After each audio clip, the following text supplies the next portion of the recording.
আজকের আলোচনা ফেব্রুয়ারি বিপ্লবের কারণ। ফেব্রুয়ারি বিপ্লবটা ঘটেছিল 1848 খ্রিস্টাব্দে। এই প্রসঙ্গে তোমরা একটু স্মরণ করে নাও। ইতিপূর্বে যে বিপ্লবটা ঘটেছিল ফ্রান্সে, তার নাম জুলাই বিপ্লব। জুলাই বিপ্লব ঘটেছিল 1830 খ্রিস্টাব্দে, এবং 1830 খ্রিস্টাব্দে যে জুলাই বিপ্লব ঘটেছিল সেই বিষয়টা কেমন ছিল না, ন্যায্য অধিকার নীতির সূত্র ধরে আমরা অষ্টাদশ লুইকে তথা বুর্বো রাজবংশকে যখন সিংহাসন পেতে দেখেছিলাম, তখন অষ্টাদশ লুই তার সমন্বয়ী চিন্তাভাবনার রিফ্লেকশন ঘটিয়েছিলেন তার প্রশাসনিক যে ক্রিয়াকলাপ তার মধ্য দিয়ে। খুব স্বাভাবিকভাবেই প্রথম পর্বে তার এই উদার নীতি, সমন্বয়বাদী চিন্তাভাবনা, এগুলোর ভিতর দিয়ে তিনি জনসাধারণের মন পেয়েছিলেন। পরের দিকে যদিও তার মধ্যে স্বৈরাচারিতার উদয় ঘটেছিল, তবুও চলছিল। তার মৃত্যুর পর তার জায়গায় এলেন দশম চার্লস। তিনি পূর্ণমাত্রায় একজন স্বৈরাচারী শাসক ছিলেন।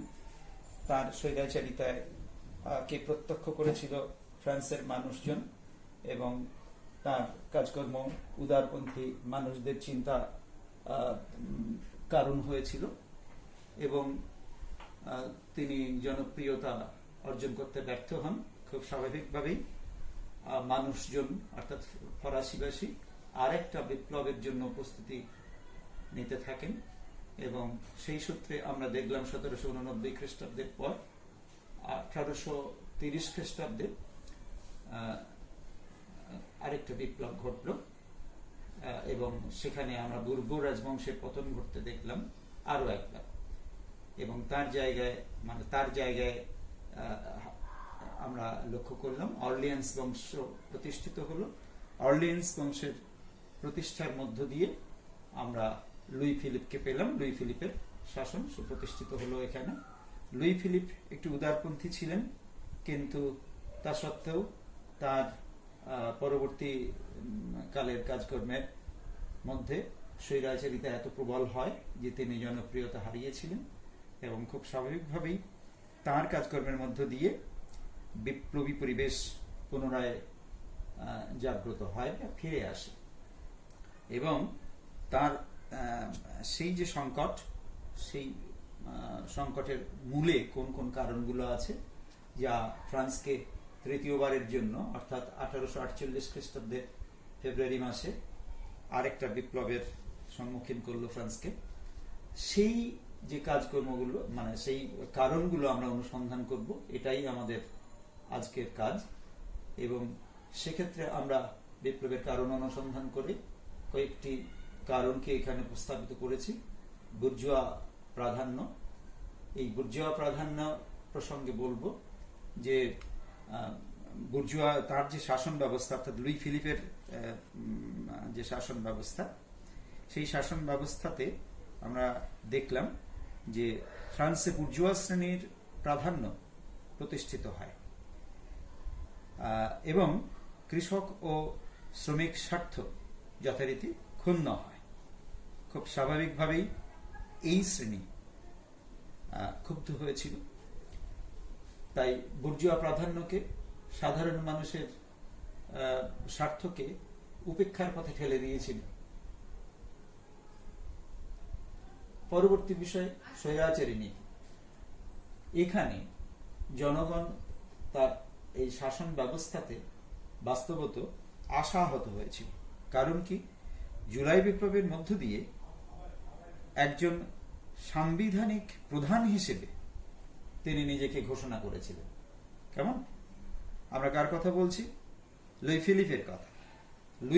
লুই ফিলিপ নিজেকে সাংবিধানিক প্রধান হিসেবে প্রথম পর্বে চিহ্নিত করলেও, সাংবিধানিক প্রধান মানে জনসাধারণের রাজা বা সম্রাট। জনসাধারণ তাকেই বসিয়েছে ক্ষমতায়, জনস্বার্থ সুরক্ষা তার দায়িত্ব।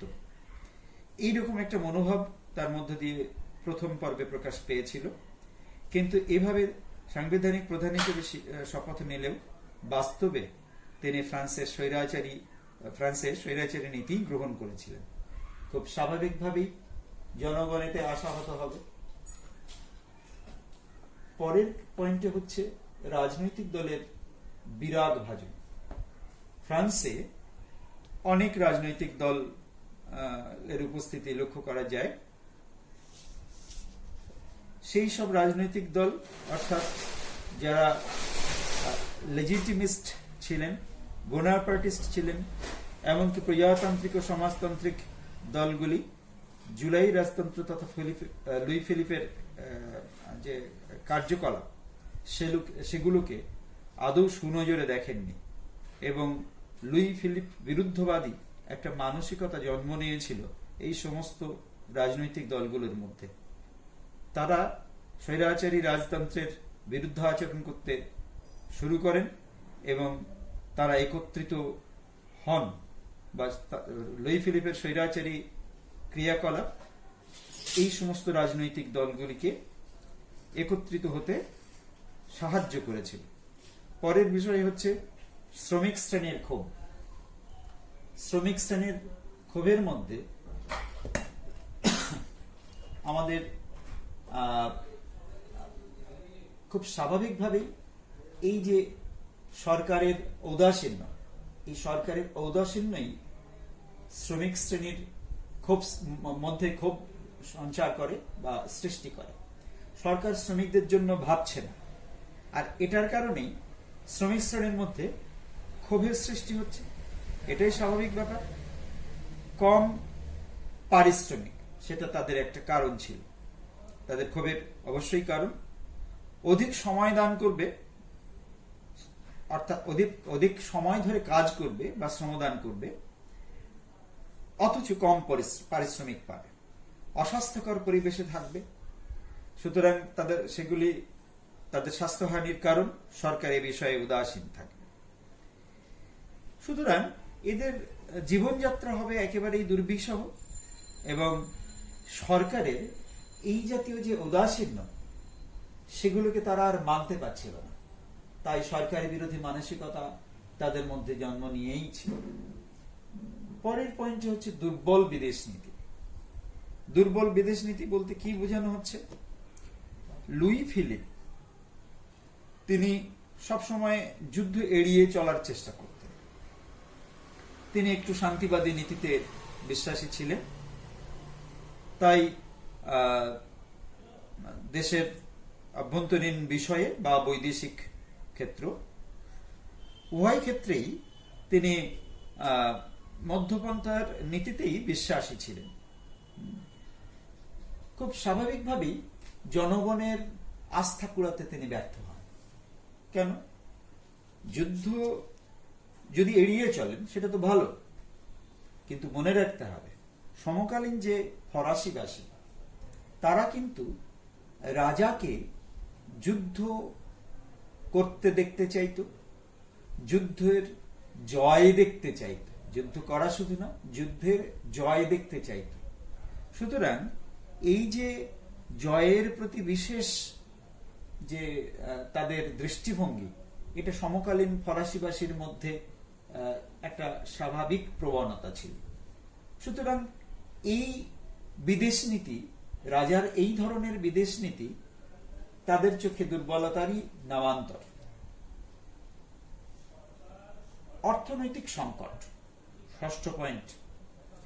দেখো, খরা, অজন্মা, শস্যহানি এগুলো খুব সাধারণ প্রাকৃতিক বিষয়।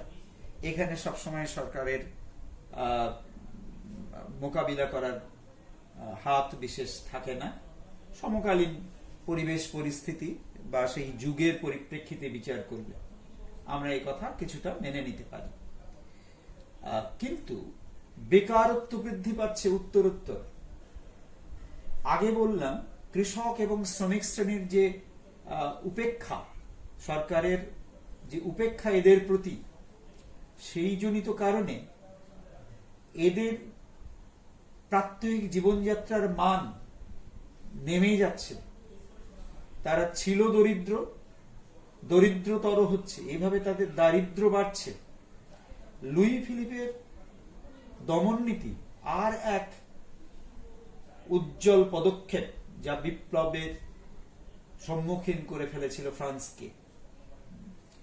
লুই ফিলিপ প্রবল দমন নীতির মধ্য দিয়ে তিনি সংকটকে আরো যেন বাড়িয়ে তুলেছিলেন।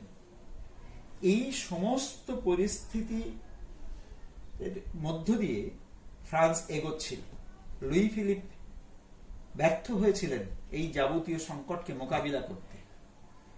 এই ব্যর্থতার জন্য ফিলিপকে দায়ী করা হয় এবং মানুষজন আরেকটা বিপ্লবের জন্য প্রস্তুত হয়। আমরা লক্ষ্য করলাম বিপ্লব শুরু হলো। প্রত্যক্ষ কারণ হিসেবে আমরা কোন বিষয়গুলোকে চিহ্নিত করব না, এখানে আমরা কিছু সংস্কারপন্থী বা সংস্কারবাদী মানুষের কথা বলবো।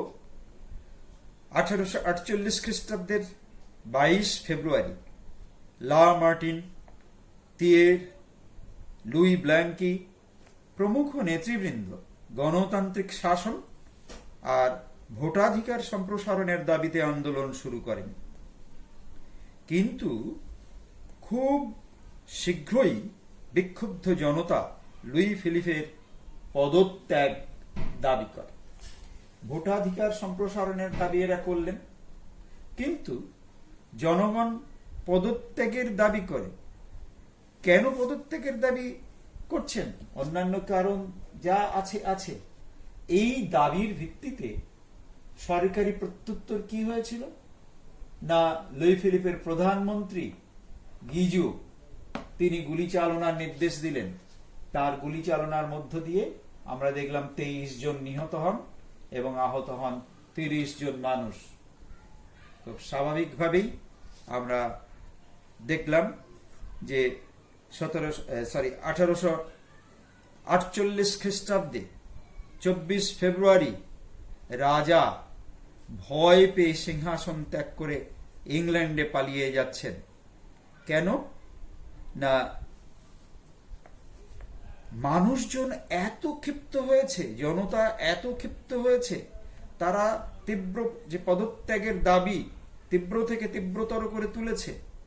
তখন প্রধানমন্ত্রী গিজোকে তিনি বরখাস্ত করলেন, কিন্তু জনতার মিছিল ক্রমশ সশস্ত্র আকার ধারণ করে এবং ওই 24 ফেব্রুয়ারিতে আমরা দেখলাম রাজা বাধ্য হয়ে ভয় পেয়ে সিংহাসন ত্যাগ করলেন ও ইংল্যান্ডে পালিয়ে গেলেন।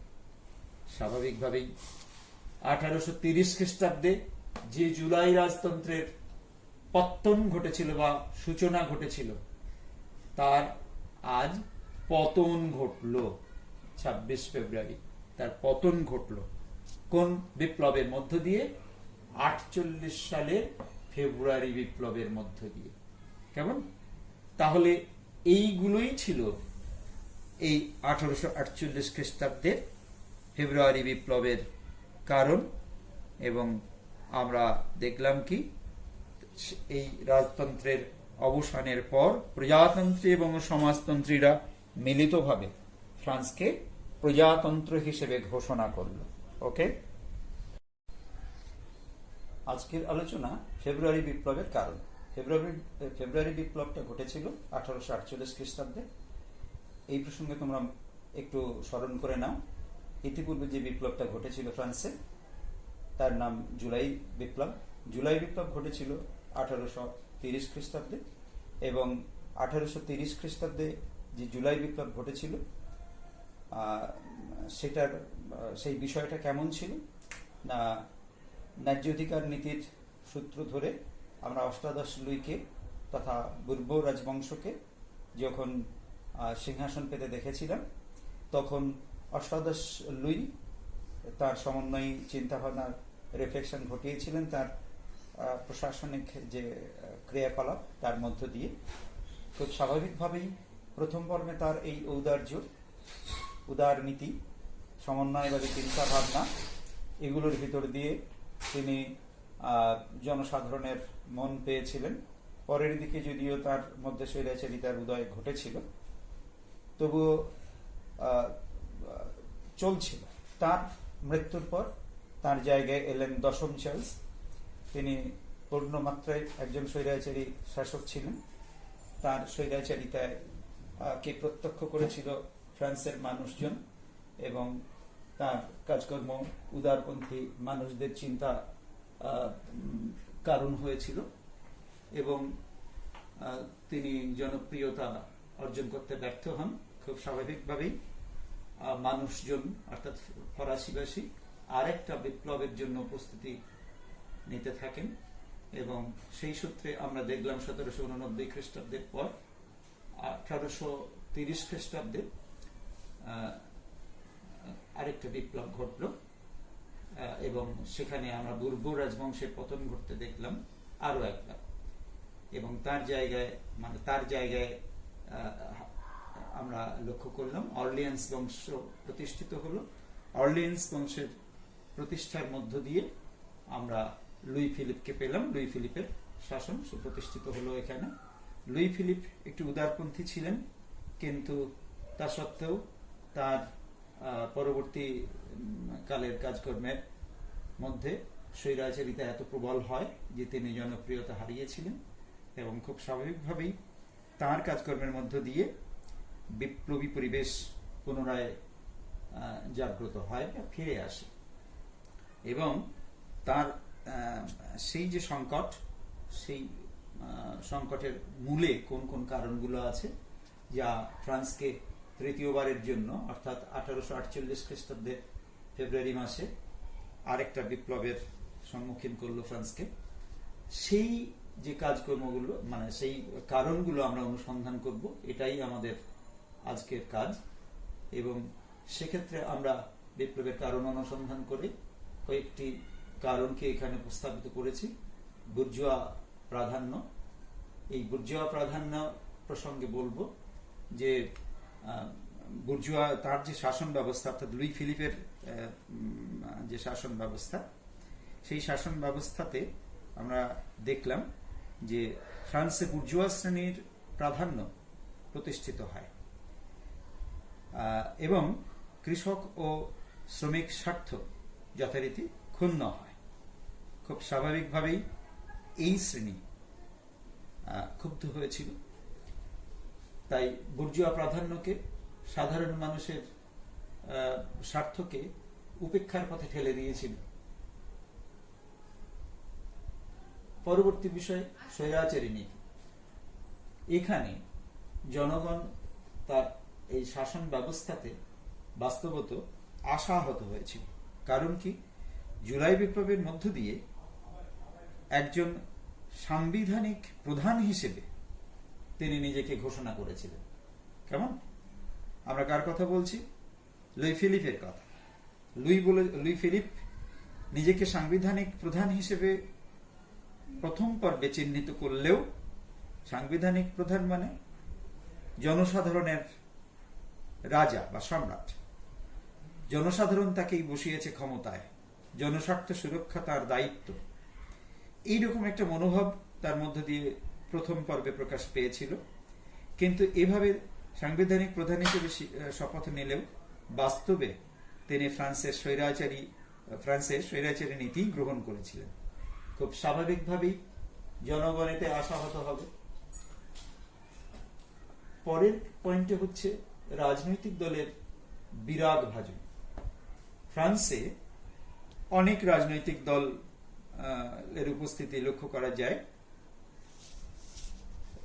সেই সব রাজনৈতিক দল অর্থাৎ যারা লেজিটিমিস্ট ছিলেন, বোনাপার্টিস্ট ছিলেন, এমনকি প্রজাতান্ত্রিক ও সমাজতান্ত্রিক দলগুলি জুলাই রাজতন্ত্র তথা লুই ফিলিপের যে কার্যকলাপ সেগুলোকে আদৌ সুনজরে দেখেননি, এবং লুই ফিলিপ বিরুদ্ধবাদী একটা মানসিকতা জন্ম নিয়েছিল এই সমস্ত রাজনৈতিক দলগুলোর মধ্যে।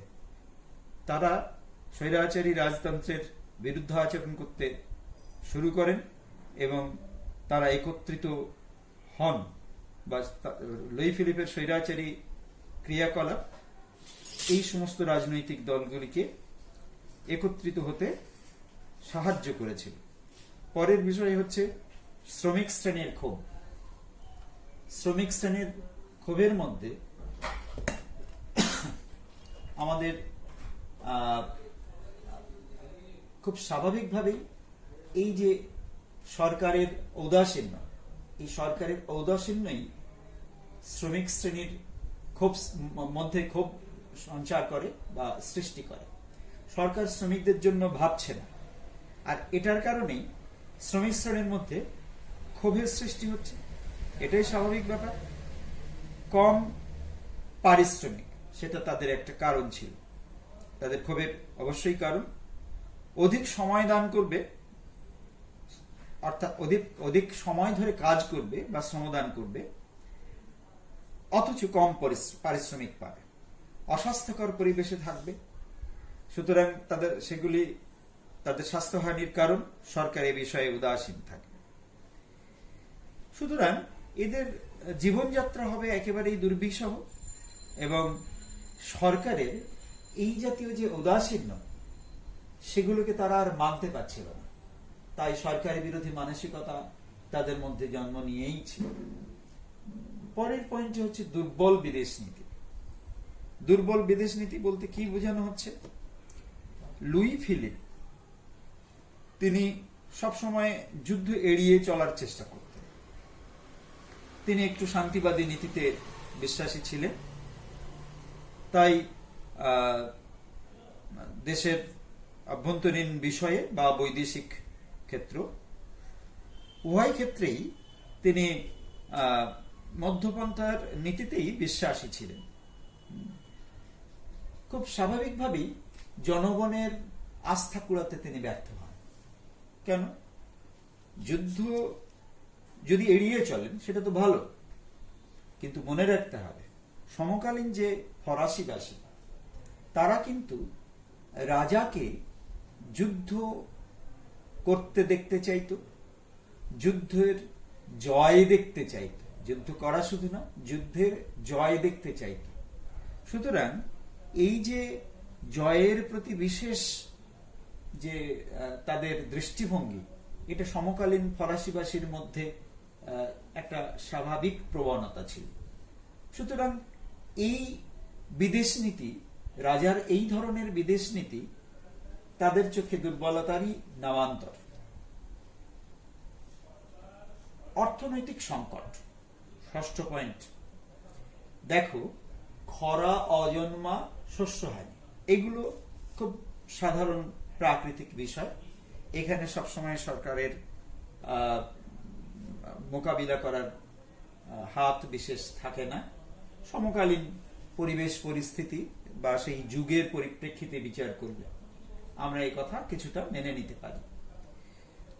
কিন্তু বেকারত্ব বৃদ্ধি পাচ্ছে উত্তরোত্তর। আগে বললাম কৃষক এবং শ্রমিক শ্রেণীর যে উপেক্ষা, সরকারের যে উপেক্ষা এদের প্রতি, সেই জনিত কারণে এদের প্রাত্যহিক জীবনযাত্রার মান নেমে যাচ্ছে। তারা ছিল দরিদ্র, দরিদ্রতর হচ্ছে, এভাবে তাদের দারিদ্র্য বাড়ছে। লুই ফিলিপের দমন নীতি আর এক উজ্জ্বল পদক্ষেপ, যা বিপ্লবের সম্মুখীন করে ফেলেছিল ফ্রান্সকে। লুই ফিলিপ প্রবল দমন নীতির মধ্য দিয়ে তিনি সংকটকে আরো যেন বাড়িয়ে তুলেছিলেন। এই সমস্ত পরিস্থিতি মধ্য দিয়ে ফ্রান্স এগোচ্ছিল। লুই ফিলিপ ব্যর্থ হয়েছিলেন এই যাবতীয় সংকটকে মোকাবিলা করতে। এই ব্যর্থতার জন্য ফিলিপকে দায়ী করা হয় এবং মানুষজন আরেকটা বিপ্লবের জন্য প্রস্তুত হয়। আমরা লক্ষ্য করলাম বিপ্লব শুরু হলো। প্রত্যক্ষ কারণ হিসেবে আমরা কোন বিষয়গুলোকে চিহ্নিত করব না, এখানে আমরা কিছু সংস্কারপন্থী বা সংস্কারবাদী মানুষের কথা বলবো। 1848 খ্রিস্টাব্দের 22 ফেব্রুয়ারি লা মার্টিন, তিয়ের, লুই ব্ল্যাঙ্কি প্রমুখ নেতৃবৃন্দ গণতান্ত্রিক শাসন আর ভোটাধিকার সম্প্রসারণের দাবিতে আন্দোলন শুরু করেন। কিন্তু খুব শীঘ্রই বিক্ষুব্ধ জনতা লুই ফিলিপের পদত্যাগ দাবি করে। ভোটাধিকার সম্প্রসারণের দাবি এরা করলেন, কিন্তু জনগণ পদত্যাগের দাবি করে। কেন পদত্যাগের দাবি করছেন? অন্যান্য কারণ যা আছে। এই দাবির ভিত্তিতে সরকারি প্রত্যুত্তর কি হয়েছিল না, লুই ফিলিপের প্রধানমন্ত্রী গিজো তিনি গুলি চালনার নির্দেশ দিলেন। তার গুলি চালনার মধ্য দিয়ে আমরা দেখলাম 23 জন নিহত হন এবং আহত হন 30 জন মানুষ। তো স্বাভাবিকভাবেই আমরা দেখলাম যে 1848 খ্রিস্টাব্দে 24 ফেব্রুয়ারি রাজা ভয় পেয়ে সিংহাসন ত্যাগ করে ইংল্যান্ডে পালিয়ে যাচ্ছেন। কেন না, মানুষজন এত ক্ষিপ্ত হয়েছে, জনতা এত ক্ষিপ্ত হয়েছে, তারা তীব্র যে পদত্যাগের দাবি তীব্র থেকে তীব্রতর করে তুলেছে। তখন প্রধানমন্ত্রী গিজোকে তিনি বরখাস্ত করলেন, কিন্তু জনতার মিছিল ক্রমশ সশস্ত্র আকার ধারণ করে এবং ওই 24 ফেব্রুয়ারিতে আমরা দেখলাম রাজা বাধ্য হয়ে ভয় পেয়ে সিংহাসন ত্যাগ করলেন ও ইংল্যান্ডে পালিয়ে গেলেন। স্বাভাবিকভাবেই 1830 খ্রিস্টাব্দে যে জুলাই রাজতন্ত্রের পত্তন ঘটেছিল বা সূচনা ঘটেছিল, তার আজ পতন ঘটল। 26 ফেব্রুয়ারি তার পতন ঘটল। কোন বিপ্লবের মধ্য দিয়ে? 48 সালের ফেব্রুয়ারি বিপ্লবের মধ্য দিয়ে। কেমন? তাহলে এইগুলোই ছিল এই 1848 খ্রিস্টাব্দের ফেব্রুয়ারি বিপ্লবের কারণ। এবং আমরা দেখলাম কি, এই রাজতন্ত্রের অবসানের পর প্রজাতন্ত্রী এবং সমাজতন্ত্রীরা মিলিতভাবে ফ্রান্সকে প্রজাতন্ত্র হিসেবে ঘোষণা করল। ওকে।